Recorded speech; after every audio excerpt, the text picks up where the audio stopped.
welcome back to another episode of Unraveled and Rising. We are so happy to have you here. Thanks for watching. Thanks for subscribing. Thanks for sharing. We really appreciate it.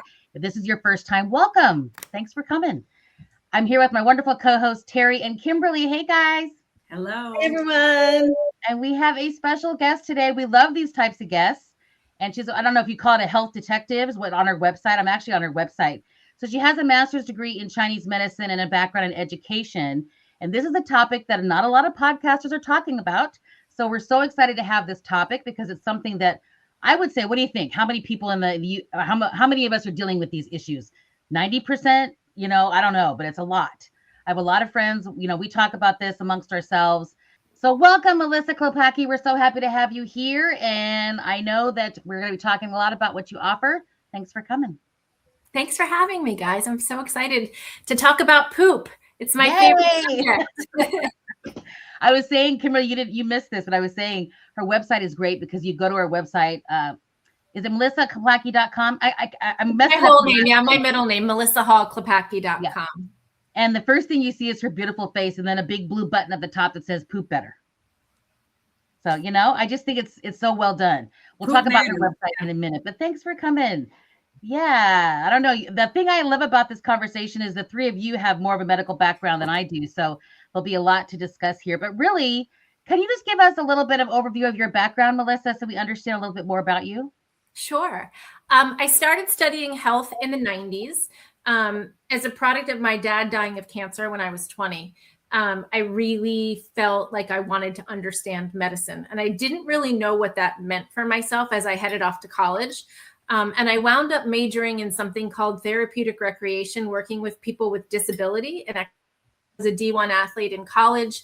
I went to Boston University, and really I was an athlete in college. So I had always had this idea of healing in some sort of capacity. And it wasn't until I broke my back my junior year, which was right after my dad died, and it was T7. So you can imagine where the heart chakra is. Yep. Behind the heart chakra sits T7, and mine fractured. I took a spill. And for a year and a half, I had a lot of pain. Nothing touched it. Doctors told me I was fine, x-rays, MRIs. Oh, yeah. And it wasn't until I had acupuncture. I met someone who was in Chinese medicine. He was a doctor, and he said, you have a lot of work to do. And so not only did my back, and I think maybe 3 months, my back was fixed, my PMS was fixed, my headaches were gone, my skin was better. And I was like, what is this magic? He's like, it's all connected, don't you know? And I came from Western medicine where you went to the dermatologist, you went to the neurologist, right? Like everybody parceled you out. So in that moment, when I felt that healing, that was my decision to start studying Chinese medicine. And so I did that. So I have an education in my education background, therapeutic recreation was in the education department. So I learned a lot about teaching and how to teach and why we teach. Not really understanding how it would have come to play in my life. But now, we all are health educators, right? Nurses, doctors, pharmacists, acupuncturists, we are all educating people all the time. So it's really come full circle for me. I suffered I think it was probably about 2009. I woke up one morning and my left arm was numb. Mm-hmm. And I had been really healthy. I had 2 little boys and I lived in New Jersey with my husband and considered myself really healthy, exercised, ate well, employed my Chinese medicine practices. But I woke up one morning and my hand was numb. And I thought, ooh, I must have slept on my neck wrong. You know how we all do that? Yep. But by like 2 or 3 hours later, it was still numb. And I thought to myself, is the side of my leg going numb? Mm-hmm. I remember I was playing with the boys outside and I said to my husband, I'm going to go lay down. And by the time I laid down and got comfortable, I felt like maybe my face was starting to go numb. And then I got really worried. It was a Saturday. I called the doctor. There was last office hours. I drove over there. By the time I got into the office, the left side was pretty numb. I went to the hospital 3 days later. Guess what? I was fine. They couldn't find a single thing wrong with me. And that was the beginning of the beginning. Turns out 5 years later, 12 doctors, 3 states, a week at the Mayo Clinic. It was determined I had Lyme disease. But not only Lyme disease, later I learned I had Rocky Mountain spotted fever, Babesia, and Bartonella, which are all tick-borne diseases. I was a sick cookie. And because I didn't really know better, and we didn't in 2014, we didn't know a lot about Lyme. We knew antibiotics. And so I went on pretty much every antibiotic you could name. I had an IV, I had oral, it was a mess. And I wound up, as you can imagine, not pooping. Yeah. And so that for me was the first time that I had ever not pooped, right? Like if you grow up eating a healthy diet, living a good lifestyle, and you're a healthy kid, like you don't even think about pooping. Mm-hmm. And so I never had considered, what do you mean you don't poop? Of course you poop every day. And when that stopped happening, that was another huge turning point for me, because my quality of life was bad. Not only did I not feel well from Lyme, but then I had developed food sensitivities. I could only eat like a dozen things that I felt like were safe for me. I was bloated all the time. I was an exercise fanatic and I couldn't do any of that. Number one, I wasn't absorbing nutrients, and so I had no energy. But number two, if I went outside to do a hike and all of a sudden it was time to poop, you got to go when you got to go, right? Yeah. And there's no predictability. It's really hard. So for people who are listening, who are thinking to themselves, I don't have any predictability with my bowel movements, that's a clue. Mm-hmm. That's a first inkling that a problem is brewing, because we are designed to poop every morning. Mm-hmm. That's what our body wants to do. It wants to clean itself out, and even better, twice a day. Like I hear a dog barking, like our dogs. I have dogs. They poop twice a day. They do. They go out in the morning, and then they come in and they have breakfast, and then they go out in the evening and they poop before they have dinner. Their body cleans itself out. Now, their digestive tracts are a lot shorter than ours, but when I'm working with clients and we're upping fiber and doing all the right things, 2 to 3 times a day pooping, like good poops, is normal and great and makes you feel like $1 million. So that's how I got into this space. I forget. I think I took you down a little rabbit hole, but I love that though. No, I like this. Yeah, that's how I got into this. And so if you had told me 5 years ago, I was laughing, but I have a son in college who was struggling, and he was like, I don't know what I want to do with the rest of my life. And I said, neither do I. 5 years ago, if you told me that I'd be doing all this right now, I would have said, no way. Like, that's not my business. Yeah. And here's where we are, right? Mm-hmm. I love that. I don't know about you guys, but something you said earlier before we hit the record button, Melissa, was not just the constipation thing, but also pooping too much. Because I have done that where I used to poop a lot. Mm-hmm. Yeah. And that's another problem, right? Because then you're not absorbing, if your transit time is too fast, you're not absorbing those nutrients there either. Yeah. So, too much is bad, too little is bad. That sweet spot of, a really nicely formed poop in the toilet. That's what we're looking for. There's something called the Bristol stool chart that we refer to. Yeah. And it has 1 through 7 types of stool. And 1 looks like little goat pebbles. And 7 is diarrhea. And so we're all shooting for a 4, which in the toilet, if you don't know what your poop should look like, because maybe you were never told, it should look like a snake. Mm-hmm. It should be smooth. It shouldn't have tons of bumps and cracks. That's showing a little bit of dryness, right? And it shouldn't be too loose. It should hold together. Yeah. Well, and it's just, so my husband, last 2 years was diagnosed with pancreatic insufficiency. And we've been together for 10 years, and he's always pooped all the time. And I was telling him, I'm like, you poop too much. Mm-hmm. But he had done it for so long that he just didn't even realize that it was an issue. And one time I go in the bathroom after him, I'm like, and your poop is floating. And he's like, yeah. And I'm like, that is not normal. Yeah. But he had lived with it for years. So did he take some pancreatic enzymes, maybe some digestive enzymes? That's what he's doing now at $1,200 a month. Yeah. And I'm not real happy with the follow-up about it. It's just kind of like, well, this is it. And you're going to have to take this for the rest of your life. And we don't really know why it happens. And, we just practice sick medicine, and it's frustrating to me. It's like, where's the follow-up? How do we know that this is, right, going to work? His pancreas needs a little love, Kimberly. You might think Mm-hmm. about acupuncture. Yeah, I had talked with him about that because it helped me a ton. Yeah. It can be great. I don't practice with needles anymore, but and I did a lot of sports medicine when I was working with needles, and tremendous results. Like it's really phenomenal for so many things. Now I'm more in the herb and homeopathy world. So, and I do all my stuff. I do virtual, so I don't see patients in person to be able to do needling. But I have an acupuncturist that I go to when I get jammed up. If I wake up with my neck cricked, or I have an athletic injury, or something starts brewing, right? Like we talked about, like that's one of the keys of staying healthy is to look for the signs something's brewing, right? Yeah. A little bit of eczema is not such a big deal, maybe, or maybe it is. Maybe it's a sign that you've got a bad gut bug that we need to work on. Mm-hmm. And if you don't work on it and it gets a little worse and you're trying to treat it from the outside in with a cream instead of from the inside out, which is how we should manage skin issues because we know they start in the gut, right? So many things to think about. Do you have one of the things? I was just going to say one of the things that's really important for our listeners is to know is that the gut is known as our second brain. And so our whole digestive system is lined with 100 million cells, and it communicates with our whole entire body. And those digestive enzymes really kind of move through the body and communicate through that vagus nerve, right?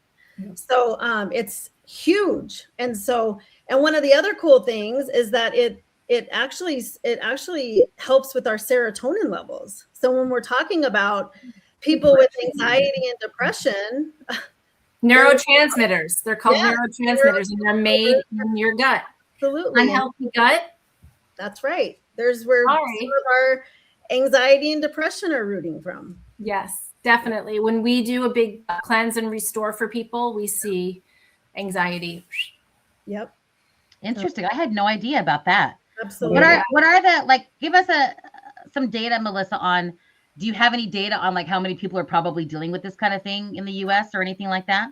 I don't. So I'm not, my focus isn't neuropsychiatric conditions, really. I don't take on clients that come with strong neuro conditions, though I will say there, in the Lyme world that I work in, people with Bartonella have a lot of neuropsychiatric conditions.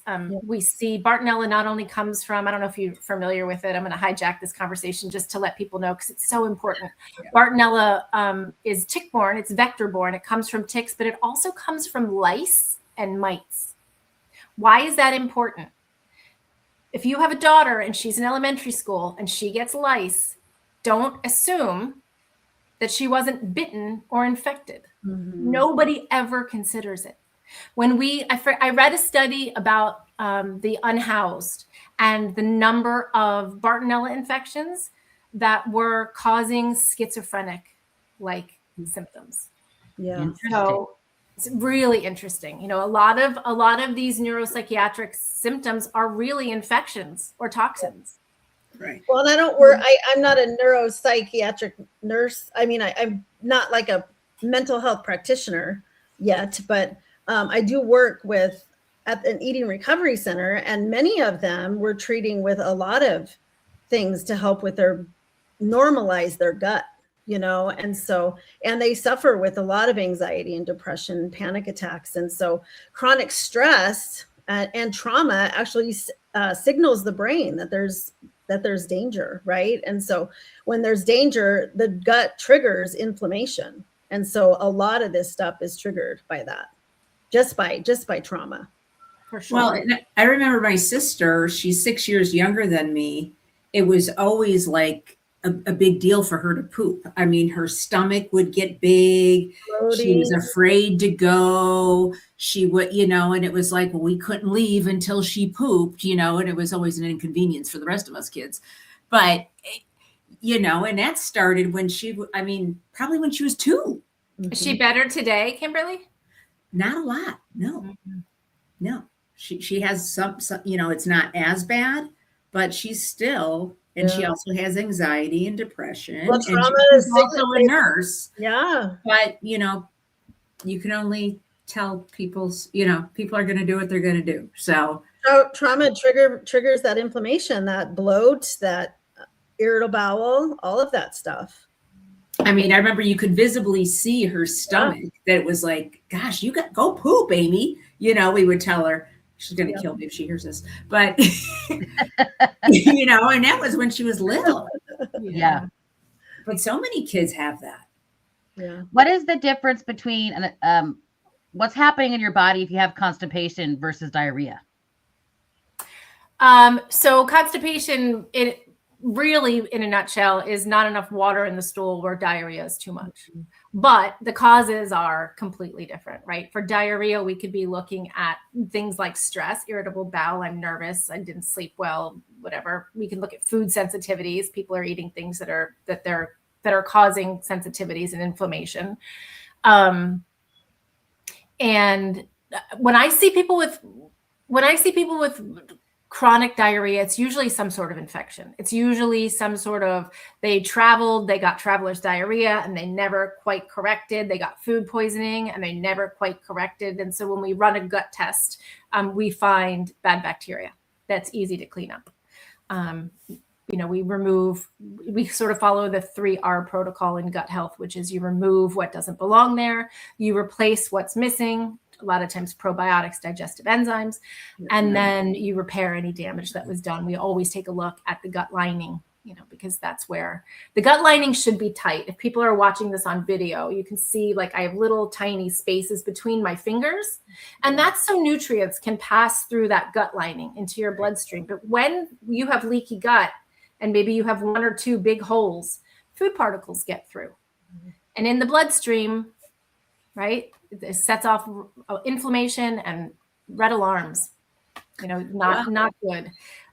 So we always want to take a look at the gut lining as part, usually midway through treatment until we're finished and continue to heal.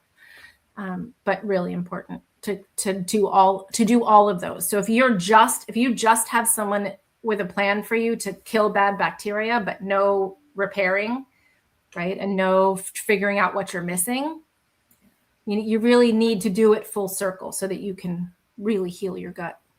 Yes, because you can heal all that stuff. Leaky gut and all of that can be healed. Yeah. You can also be going several times a day and still be constipated. Mm-hmm. You know what I mean? Yes. Yeah, you can be. There are people who have incomplete evacuation, right? So the normal amount of stool you might pass in one day comes out in 4 or 5 small, uncomfortable bowel movements. Right. Yeah, that can happen I've too. patients with that before.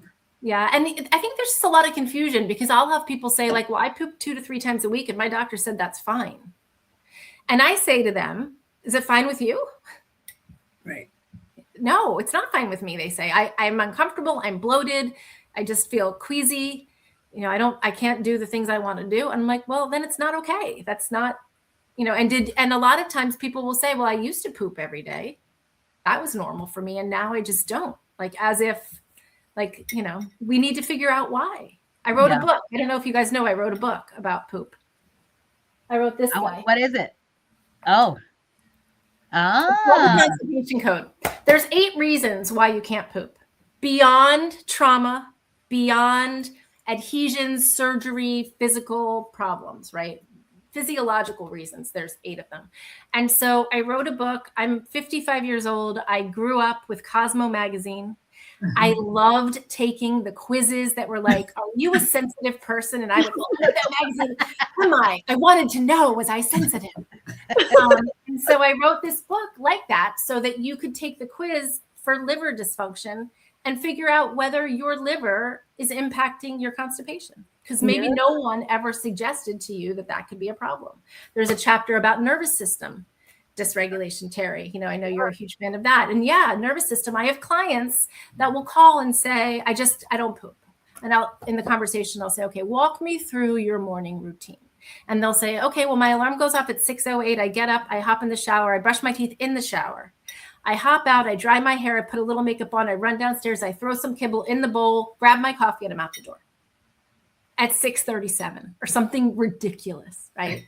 And so when you wake up and your nervous system is, right, you're like being chased by a bear, there's no time to poop. Yeah. No way your physiology is going to slow you down and be like, pooping might be a great idea this morning, Beth. Right?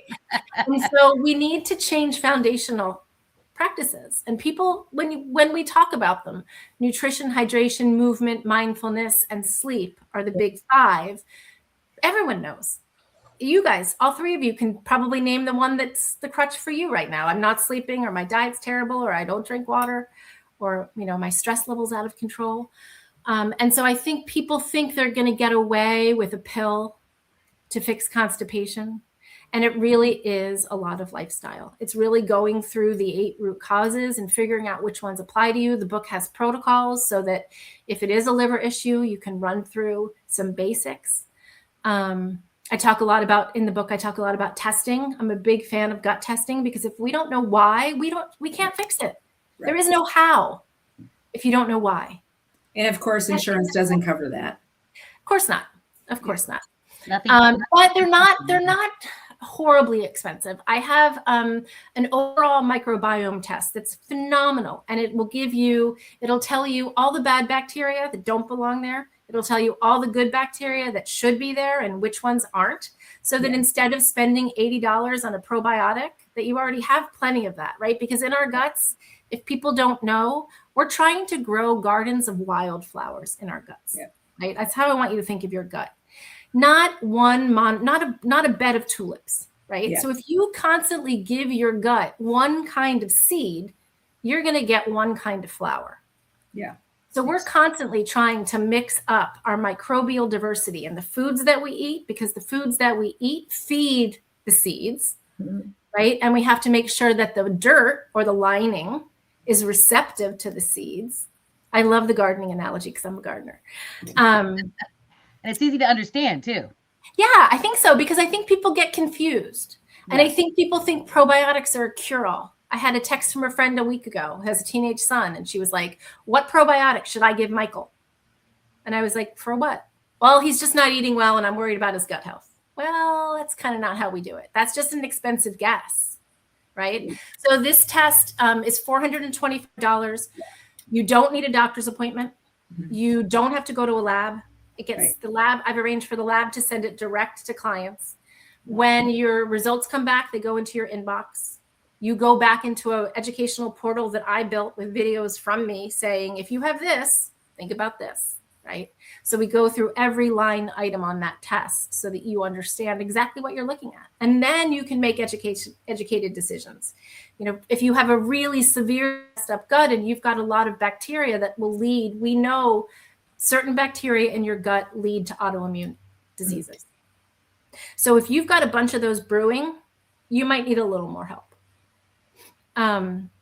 But there are clear protocols, that said. And then there's another test that's only $199, and that's a food sensitivity test. And that's for my clients that say, I can only eat 6 foods, or every time I eat, I'm bloated, or it doesn't happen every time, but sometimes I'll eat something and I'll be in bed for 2 days, or on the toilet for 4 hours, or whatever it might be. If people have an inkling that it's tied to their food, we do the food sensitivity test. And again, that tests for the 22 most common food sensitivities. It also tests your gut lining for zonulin, occludin, all of the important components. We look at the levels. We look to see if there's candida, which is yeast overgrowth. It's a really great test for $199. And again, no doctor's appointment, no lab, gets sent to your house. That one's a finger stick. So you prick your finger, drop some blood, and send it back. But having that information, if you've been suffering, get some data. Yes. Because otherwise like I said, you're just guessing. You might really need probiotics, but you might need Akkermansia and not bacillus. You might have tons of bacillus and you're just taking a general probiotic, putting more bacillus in there. That's overgrowth, and that's not great either. Well, Melissa, I deal with a lot of clients too with Parkinson's, and constipation is very, very common, often decades before they get that diagnosis. And do you know what the correlation with that is? I don't really deal with Parkinson's, but I can only imagine it's something that has to do with the communication between the gut and the brain. I mean, Yeah, I don't know. And for those things, again, like that's beyond like this. Like, Yeah. like, this is for like everyone in America that just doesn't poop well and is like, what's going on in my body? But if you've got a big diagnosis, I mean, I have patients that have come, you know, who are in the middle of chemo, like that's why you can't poop. Right. The chemicals and the drugs are, and that's a chapter in the book about medications, because people don't know that their cholesterol medication or their heart medication is actually causing their constipation. Their doctor never mentioned it. It's amazing how many people you get on a phone call with and they're like, well, my constipation started about 8 months ago. And I'm like, how long have you been taking, right? Whatever the drug is, about 8 or 9 months. You know, okay, great. You need to talk to your doctor. And a lot of times people can make medication changes. That's not my specialty. Yeah. I don't deal with pharmaceuticals, but a lot of times their doctors will say, oh, okay, well, we can just try something different. And then their constipation goes away. I think it's really important to be an advocate for yourself, because if you just go to the doctor and do whatever the doctor says, which I did for many years, that, you know, you're not always getting the best advice. No offense, doctors out there who might be listening, but, you know, you really have to be an advocate for yourself. Do your research, go out and talk to others. That is important, because you just can't listen to all the medical advice you get, because as you say, they just treat the sickness. And Kimberly was really helpful with a lot of things too. Go ahead, Terry. You always have to be an advocate for yourself, because in Western medicine, it's a symptom management model. It's we treat the symptoms, and that's what we do. And so, and they've never connected the mind, body, spirit. And like you said, Melissa, we were sent to neurology for this, dermatology for this, and nobody ever connected that we're mind, body, spirit. And you cannot disconnect the three. And so you have to be an advocate for yourself. And so you've got to go look at get other opinions. For me, I think it's great to have functional medicine included in with your other doctor and have them work together, communicate with each other. I truly believe in that 100%. I hope to God one day they're working together. I mean, how amazing would it be if you sat down with your doctor and you said, like, I'm a 50-year-old woman, I'm in perimenopause, I'm having a really hard time losing weight. And she said something other than, would you like to try a GLP-1? Yeah. And where is the, like, how are you sleeping? Let's talk about your diet. Are you getting any exercise? How's your stress level? Right. Like, and all these people, not to bash GLP-1s, but people are doing, and in 5 years, we're going to see a lot of people not feeling well because people are losing a massive amount of muscle mass and not pooping. It slows down your motility. I get a lot of phone calls from people on GLP-1s, and it's the medication. Yeah. You want to feel better? Like, it's a direct effect of the medication. You know what you're getting. Absolutely. I was going to ask you too. I didn't realize when you just said this earlier that your gut was the reasoning behind skin issues, because I've had skin issues since I was a teenager. And I thought it was allergy related. I thought I was allergic to certain things. And I've had skin tests done where they do the allergy test and all that stuff. So I thought that's what it was, but maybe that's incorrect. What did the testing tell you? I'm allergic to so many different things. You can't stay away from it. It's mostly stuff that's in shampoos and soaps and all these things. And you can stay away from that though. Yeah. So, but you can't, like, if you go to the public restroom, you wash your hands, you're using the soap, unless you try to carry your own stuff. It's like, it's hard to stay away from some of that stuff. Yeah. But I only get it only on my right ankle now. I see now the only place I get it of all the places I've had is on my right ankle. Psoriasis, eczema, what is it? Yeah, I think it's psoriasis. Yeah. Gut. Look at your gut. Yeah. I would do the $199 test. Figure out your sensitivities, and the most important part of that test for you is what's happening with the gut lining. Yeah. I'm going to do that for sure. Yeah, important. I have had a couple of times in my life that I've been dealing with eczema. And it starts off on weird places, like on an elbow, right? Yep. And I do find that if I do some good hardcore work on my gut, when that pops up, it's almost like a little, it's like a little friend saying, hey, don't forget about your gut, sister. Yeah. And so if I do some good work on my gut, I'll use some, do I have it here? This is called GI Revive. It's a great product for gut lining. It has glutamine and citrus pectin and aloe vera and slippery elm and chamomile and zinc. It's good for gut lining. So I've been doing this. It's 7 capsules a day, which is a little, it's a lot, but it's helpful, right? So I work on my gut when I get that little signal, and then it goes away. And I have a quick question. Because I did struggle with psoriasis quite a bit, and I know that it started. It started probably a couple years before I went through my divorce, and then honestly, it just stopped happening to me. I want to say probably in July of this year. And the only thing that I can take away from it is my meditation. I was meditating, and that is what took away my skin condition. And I swear by it. I hear you. It was me silencing my mind and becoming more mindful. And I'm completely healed from it. I don't have a skin condition anymore. And I had it for over almost 8 years. Wow. And so I'm just curious your thoughts on like meditation and some of these other modalities. I'm a huge fan, Terry. You know what? Email me after this. I'm going to send you my meditation. I co-wrote a meditation. I would love a meditation teacher.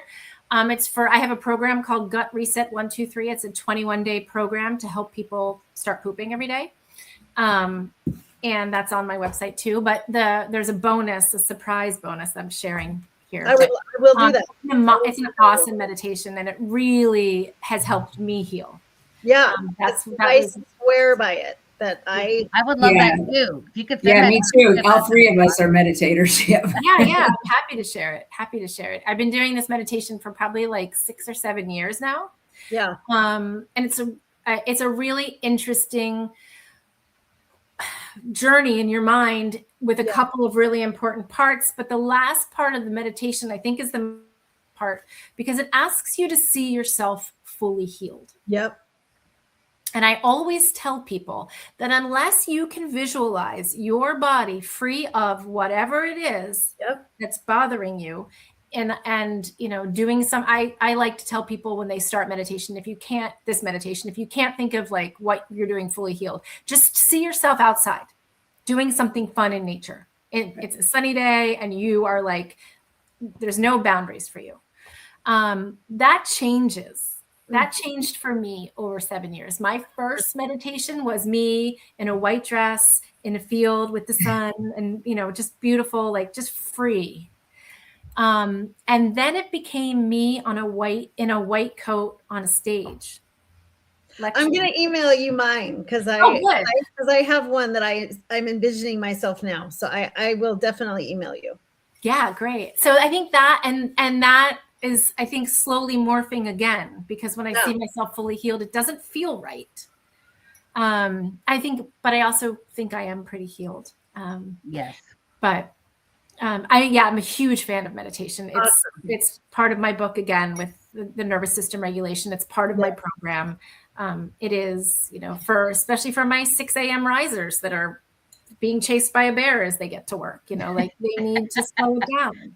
No one wants to be cliche too to talk about morning routine, because people talk about that and we all do that. It is, but it's like it really does make a big difference. If I have too much to do, I wake up and I out of a dead sleep I can wake up because I feel like, oh, I've got to get up and get that accomplished. I've got a huge list of things or whatever. If I just get up and just take some deep breaths and close my eyes, and even if it's a guided meditation or not, for 5 or 10 minutes. It changes everything that I'm feeling. And so people that are out there who are afraid to meditate, because I can't calm my brain down. It doesn't have to be perfect. We're not looking for perfection here. Just take some deep breaths, do some deep breathing, find a guided meditation on YouTube or wherever you do those kinds of things, and just do it, and just close your eyes and just be still and quiet. And if you do it often enough, you will be able to do some calming of your mind, but don't be afraid of it because you've never done it before. I have the women this week, we gave them a mantra, and I have them just meditating on a mantra that they're just we did to themselves, to just close their mind, take some breaths in and out, because they can't listen to music. and to just meditate on that mantra, just and say it to yourself, say it out loud, just kind of whisper it under your mouth, and just listen to music in the prison.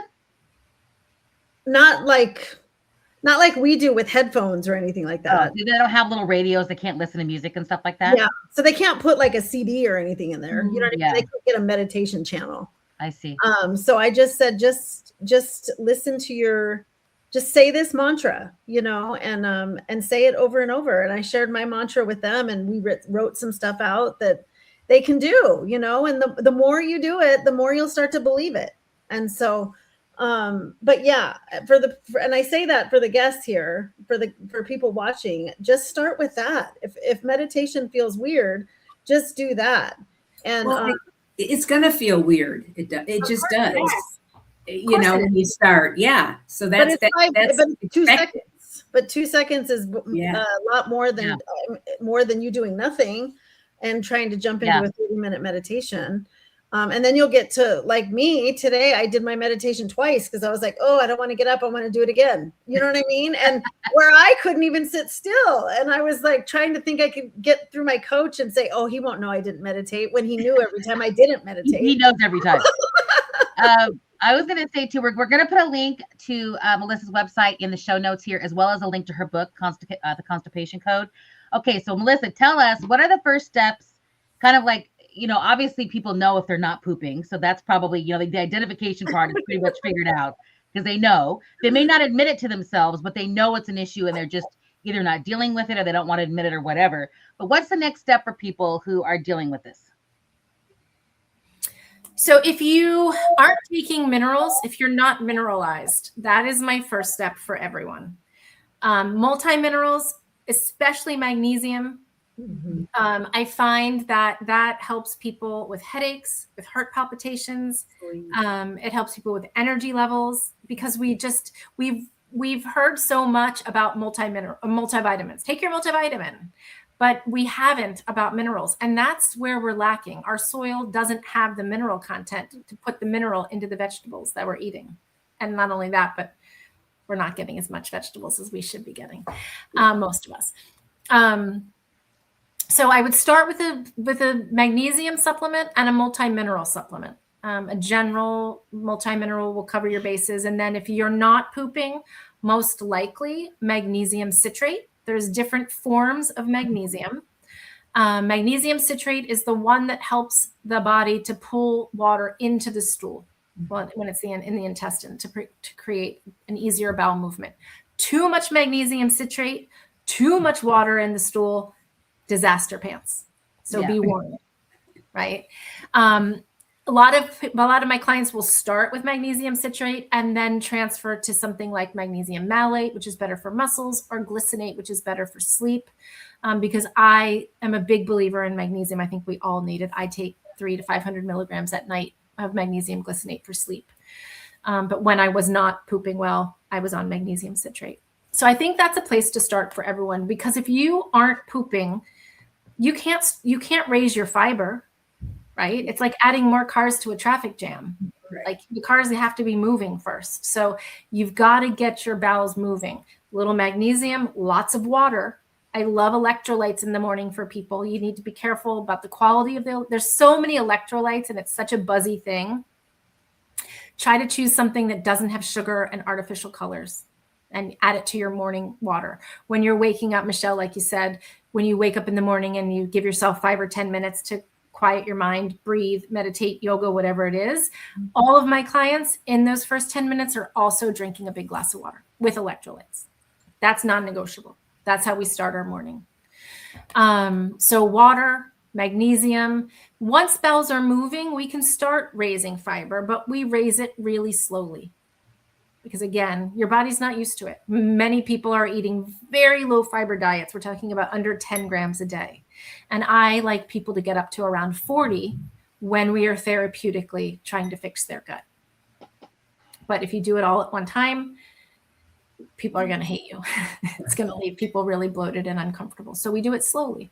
The gut testing is really important for a lot of people, because if you've got stuff that needs to get cleaned up, you can't You can't fix a dirty gut without cleaning it, right? Yeah. So that part of that 3R that we talked about is the removal. Let's remove what doesn't belong there. We don't know until we test.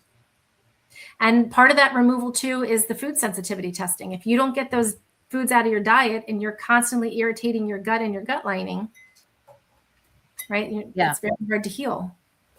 So that's kind of where I would start. I mean, if you don't know, read a book. Yeah. Right? It's 150 pages. It's Cosmo quizzes. It's slightly entertaining, I think, but it'll give you a really good sense of what to do next, where to start. Because after you take all the 8 quizzes, then you rank them.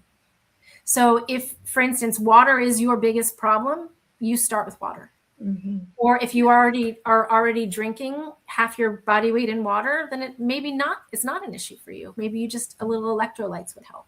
So this helps you to sort of make that decision tree for yourself of where to start and where to go next. So that's where I would start.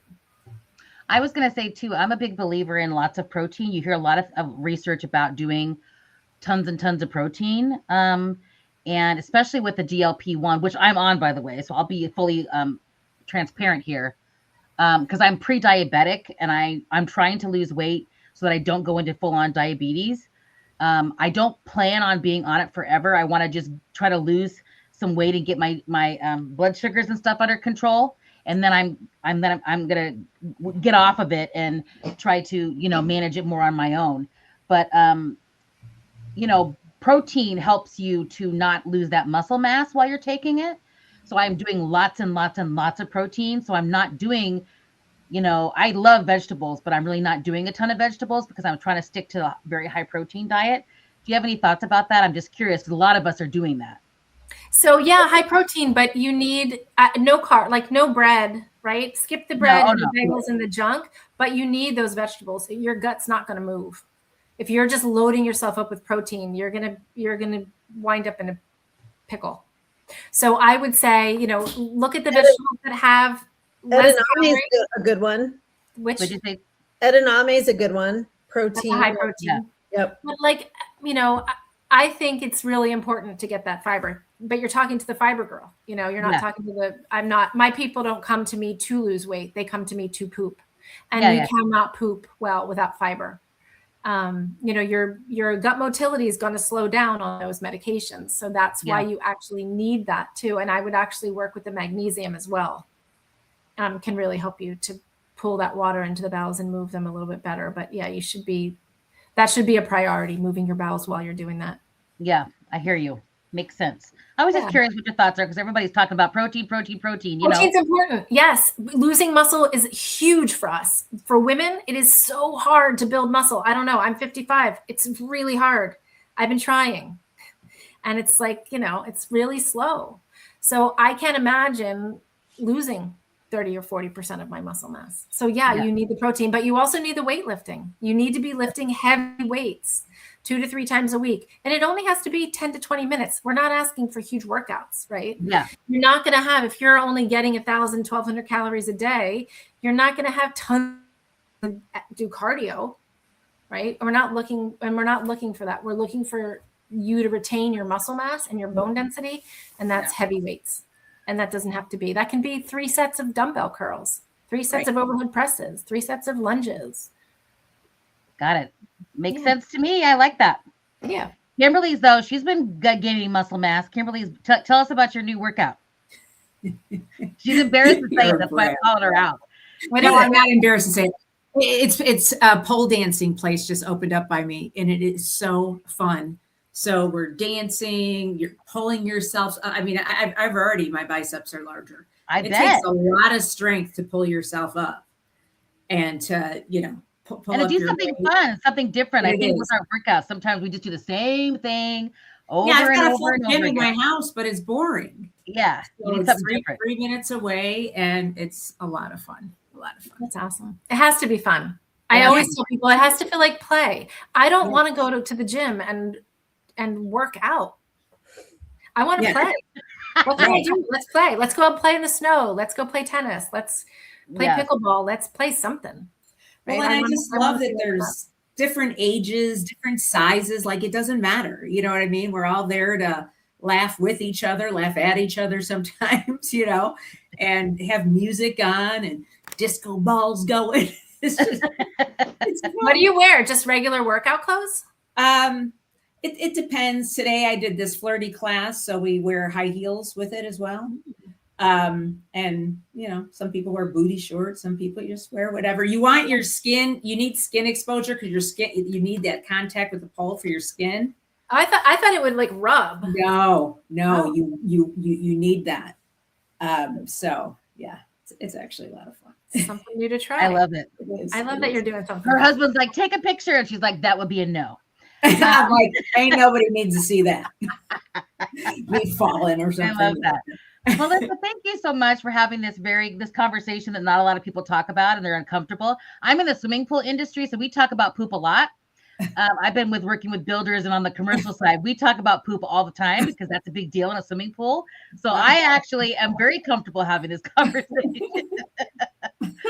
So, you know, so I just love that we're having this. You can start identifying the pool poops by this virtual skill chart. Oh, that's a 4. That's a 3. Right. Who it belongs to. Exactly.